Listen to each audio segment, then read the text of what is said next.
দর্শক, আবারও তেল নিয়ে তেলেস্মাতি। পেট্রোল পাম্পগুলোর সামনে শত শত মোটরসাইকেল, মোটর গাড়ি, মানুষের ভিড়, জটলা। তেলের জন্য দীর্ঘ অপেক্ষা। মানুষ আতঙ্কগ্রস্ত হয়ে পড়েন। আ কেন আমি জানি না যে তেল পাবেন না বা তেল নেই। মন্ত্রী মহোদয় বলছেন, জ্বালানি মন্ত্রী, তেল প্রচুর পরিমাণে আছে বা জ্বালানি সংকট হবে না। পাশাপাশি পেট্রোল পাম্পগুলোতে রেশনিং চলছে। ঈদের পরে ২ দিন ব্যাংকিং কার্যক্রম বন্ধ ছিল। সুতরাং পেট্রোল পাম্প মালিক যারা আছেন তারা বলছেন তারা সময় মতো পে অর্ডার করতে পারেননি বা টাকা জমা দিতে পারেননি ডিপোগুলোতে। সুতরাং তারা তেল সরবরাহ পাননি। তাই এই অচলাবস্থার সৃষ্টি হয়েছে। কথা ঠিক যে ব্যাংকগুলো বন্ধের কারণে তারা পে অর্ডার কিংবা আ যে ব্যাংক ড্রাফট যেটাকে বলে সেটা তারা করতে পারেননি, নগদায়ন করতে পারেননি টাকা পেট্রোল ডিপোগুলো। তাই তারা তেল সরবরাহ করতে পারছেন না। তো আজকে থেকে ব্যাংক খুলেছে। দেখা যাক যে কতটুকু এই তেলেস্মাতি কারবার থেকে আমরা উদ্ধার পাই। তবে একটি আশার খবর হচ্ছে যে আমাদের জনাব ট্রাম্প বলেছেন যে ইরান যুদ্ধ তিনি সহসাই বন্ধ করতে চান। আ আশার খবর।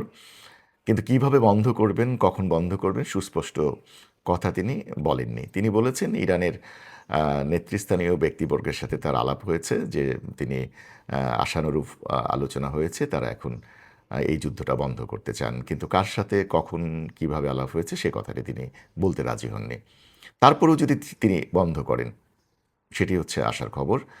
তো ইরান যুদ্ধ বন্ধ হলে আশা করি তেলের যুদ্ধ বন্ধ হবে, তেল আমরা পাবো। কিন্তু আসলে বরাবরই আমরা আশঙ্কাগ্রস্ত হয়ে পড়ি বা আমরা নিজেরাই সিন্ডিকেটে আবদ্ধ হয়ে পড়ি। আ দেখুন, আমার গাড়িতে ২০ লিটার তেল আছে কিংবা ১০ লিটার তেল আছে যে আমি একটু তেলটা অপচয় কম করি, একটু কম ঘুরতে বেরোই বা ১০ লিটার তেল শেষ হলে তারপরে আমি তেল আনতে যাই। আমার ফুল ট্যাঙ্কি তেল নিতে হবে। মোটরসাইকেল আরোহীরা বা মোটরসাইকেল চালকরা সেইম। ১০ লিটার বা ১২ লিটার, ১৫ লিটার তেল আছে, তারা ফুল ট্যাঙ্ক তেল নিতে চান। তো তেলের তো সরবরাহ ব্যবস্থা আসলে ওই পরিমাণে থাকতে হবে। অন্য সময়ের চাইতে এখন যেই মানুষটি ১০ লিটার তেল নিতেন, সে এখন ৩০ লিটার তেল নিচ্ছেন। যে মানুষটি ৫ লিটার তেল নিতেন, সে এখন ১৫ লিটার তেল নিচ্ছেন। সুতরাং এই অচলাবস্থার সৃষ্টি তো আমরাই করছি।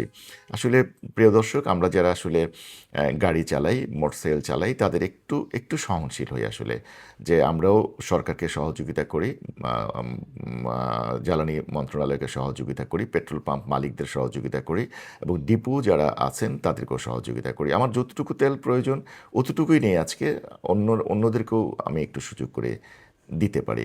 আসলে নিজে থেকে যদি আমরা সচেতন না হই, নিজের ঘর থেকে যদি আমরা এই সচেতনামূলক যেই কাণ্ডটি আছে এটা যদি শুরু না করি, আসলে কারো পক্ষে সম্ভব না আমাদেরকে সচেতন করার। সবাইকে ধন্যবাদ প্রিয় দর্শক। আপনারা ভালো থাকবেন, সুন্দর থাকবেন, সুস্থ থাকবেন। আবারও কোনো বিষয় নিয়ে আবারও নতুন করে হাজির হব। আসসালামু আলাইকুম।